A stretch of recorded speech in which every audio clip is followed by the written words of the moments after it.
Welcome to Ruma village story. দেখো আজকের ভিডিওটি শুরু করলাম সকালে চা দিয়ে। দেখো চা করেছি, চা বিস্কুট খাওয়া গেছে। তারপর দেখো এখানে কেটে নিয়েছি লাল লোটে আর করলা আলু কেটে নিয়েছি। আজকে এই রেসিপিটা বানাবো। দেখো পুরো ভিডিওটা তোমরা দেখতে থাকো। দেখো ছোটো ছোটো করে করলা কেটে নিয়ে আলু কেটে নিয়েছি, দিয়ে বড়ি নিয়েছি আর কাঁচা লঙ্কা নিয়েছি।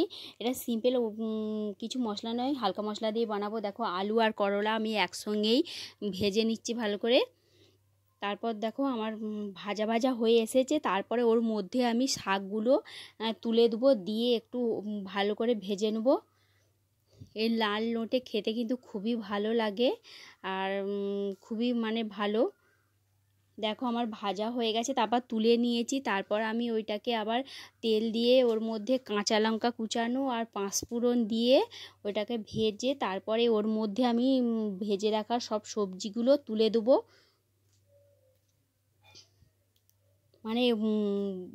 ভেজে রাখার পরে ওই পাঁচফোড়ন দিয়ে এটা তুলে দিলে খুবই সুন্দর লাগে।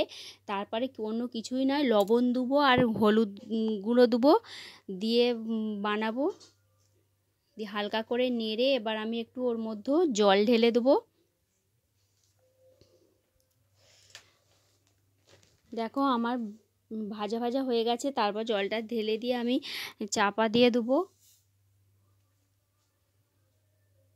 এই করলা দিয়ে আর নোটে শাক দিয়ে তেতো করলে খুবই সুন্দর লাগে।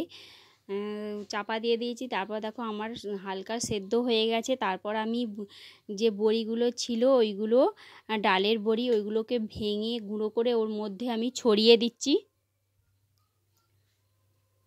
তারপরে আমি কিছুক্ষণ চাপা দিয়ে দেবো। তারপর দেখো আমার রেসিপিটা রেডি হয়ে গেছে। কি সুন্দর ঝরঝরে রান্না হয়েছে।